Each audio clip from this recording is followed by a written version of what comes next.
Welcome to Blue Heron Hill. I'm Sue, and today we're in the garden again, and I'm going to talk tomatoes. Now, to prune or not to prune?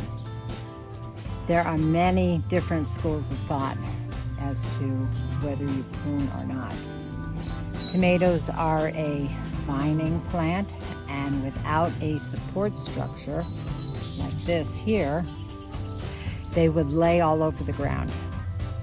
Now, as gardeners, we don't want our plants diseased, and no matter how careful we are, our soil does harbor some disease-causing viruses and bacteria, at least disease-causing for the particular plants that we want to grow. And tomatoes are one of them. A particular one is powdery mildew and blight. So we want to keep them off the ground as much as possible. And that's usually why we have a support structure, to keep them up off that damp ground. Keep the ground damp because they love lots of water. So I want to show you a little bit about the tomato and how it grows and why we may want to prune them, and perhaps why we may not want to prune them. So after this video, it'd be up to you to decide, well, what you want to do with your tomato plants. So let me take you down close and we will see what's going on with my tomatoes. Come on, let's go. Here are a couple tomato specimens here. This is a cherry tomato. I have a cluster of flowers on it already, and got a helicopter going on it overhead. They must not have gotten the memo that I was making a video today. Okay, well, I have a couple of them here, but I just wanted to show you, looky, all of these are baby tomato plants. I must have missed out on some kind of a tomato last fall, and it all went to seed. But to me, I am not going to propagate these so that they grow. I think this is a very nice specimen here. This is, it's called Black Strawberry. New variety for me. I'm going to give this one a try, and I will let you all know how it works out. Okay. All right, so here we have our main stem of our tomato, and off of the stem are branches, and you might call that a leaf, but it's really a branch of which there are many leaves that come off of it.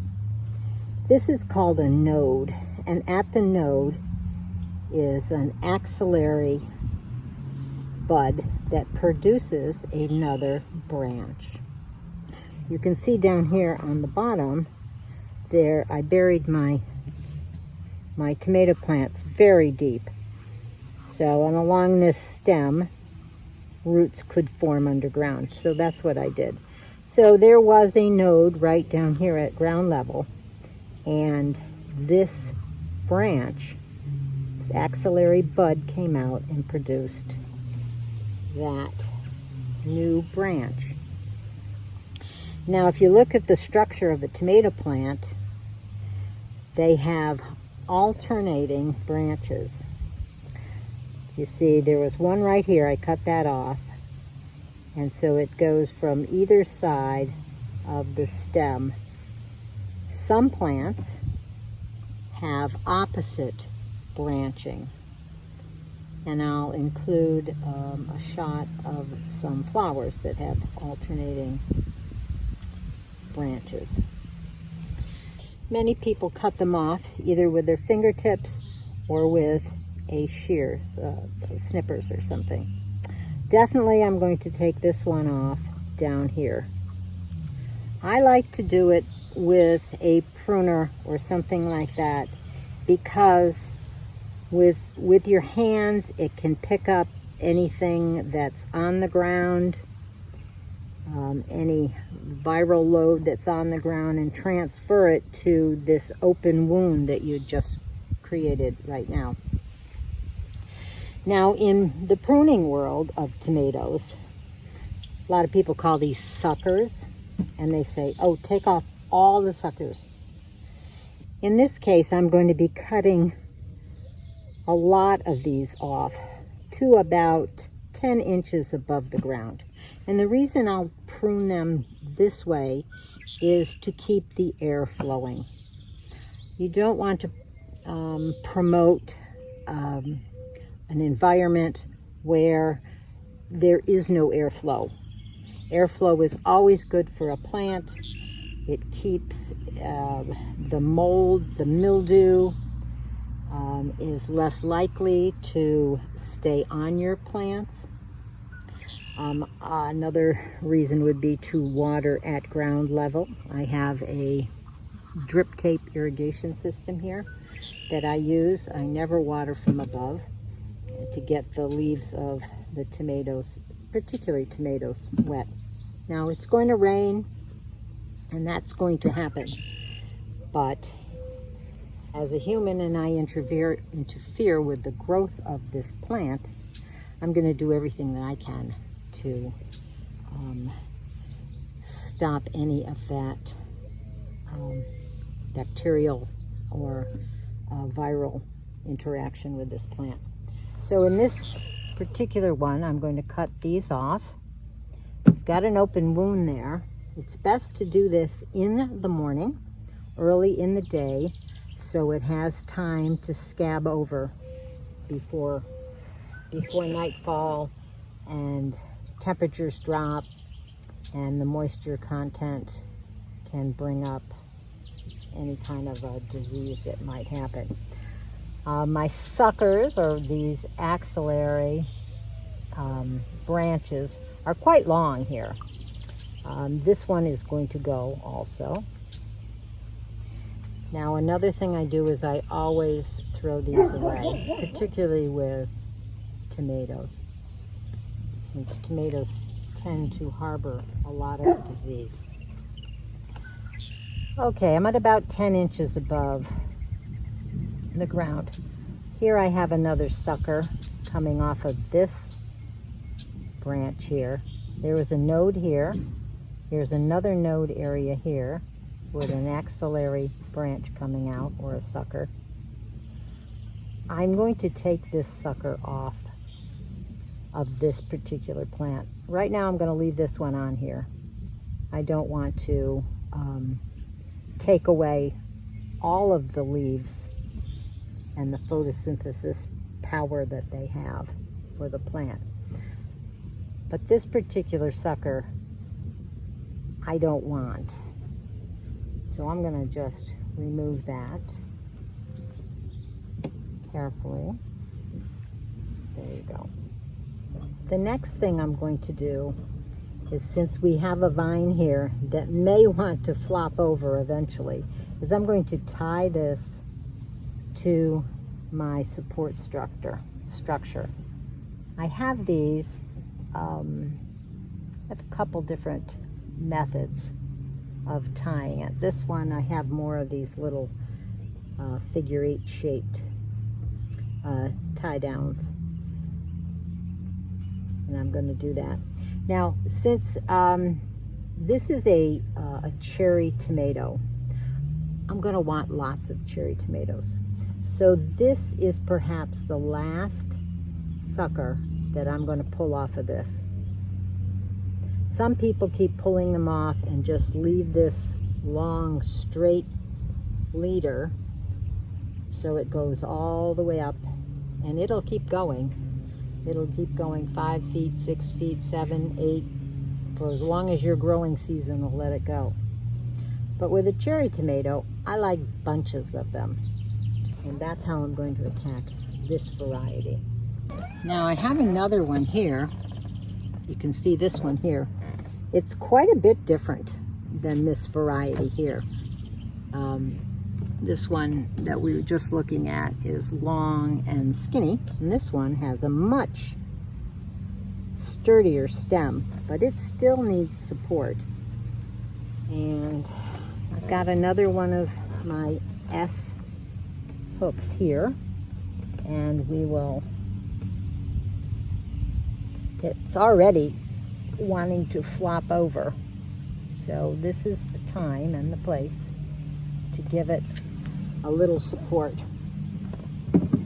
Now this one also has a axillary stem that needs to be cut off down here. See these little bumps here? If I had buried it deeper, those are the bumps that will produce a root. But since I don't need this, and there's one on this side too, we're going to cut those off.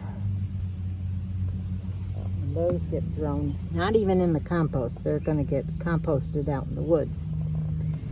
I'm going to cut off a couple of the remaining lower branches because to my liking they're too low, and I want to keep the airflow through here.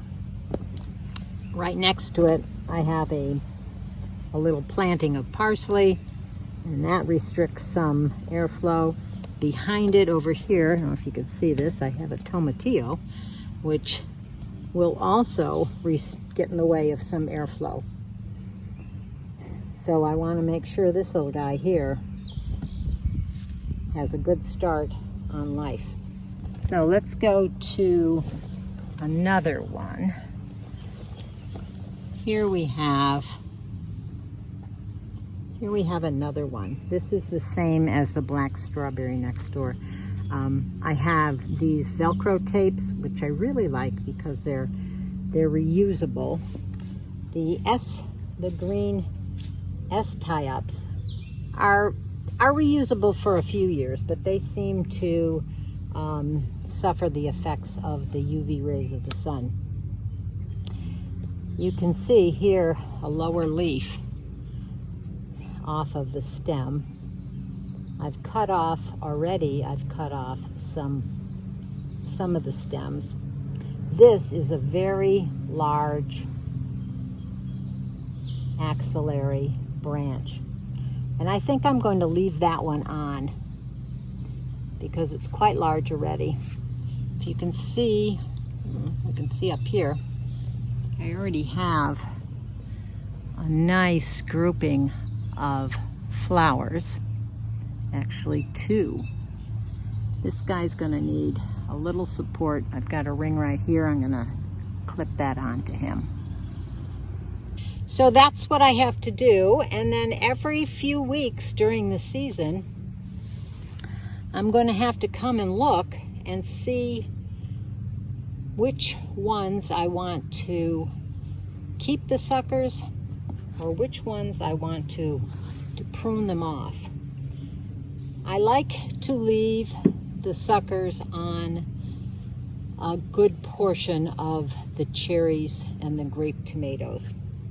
I like a nice bushy plant, and they tend to give me more when I do that. Now when I have my slicer tomatoes and some of the ones that I want to get bigger, those I try and prune up in a straight line and keep that long leader going.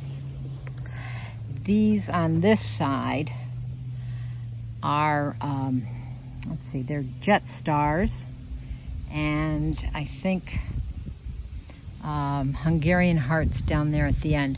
Those I like to keep as a single stem till probably, I don't know, up until the 3 feet or something like that, and then I just kind of let the suckers go at that point in time. It's hard to keep up with them at that point in time. Let's do one more. This variety is Celebrity. It's a very popular variety. I find that it grows extremely well, very almost self-supportive. But it has a few of these axillary buds here on the stem.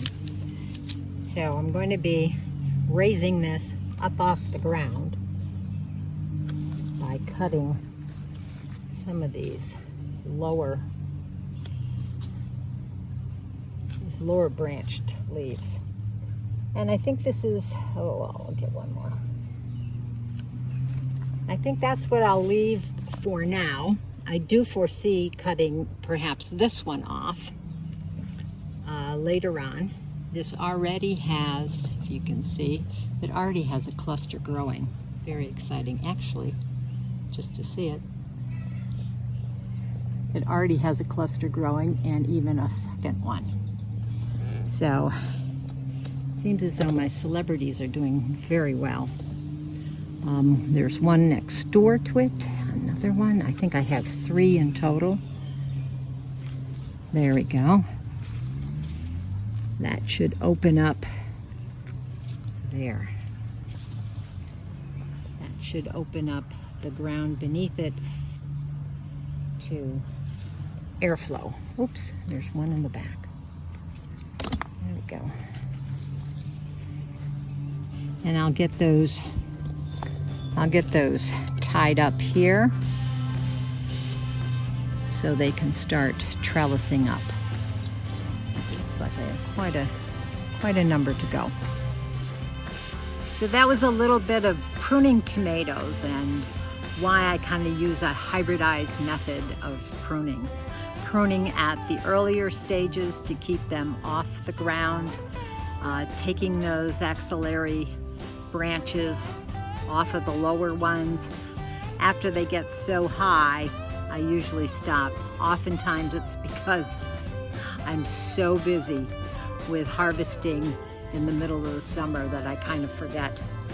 But let me know in the comments down below, do you prune? Do you find a benefit in pruning, severely pruning all season long? Or do you kind of do it, or not at all?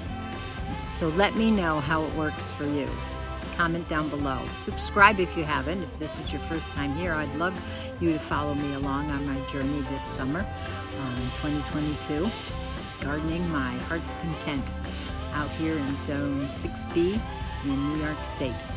So until the next time that we can go digging in the dirt, happy gardening. Bye.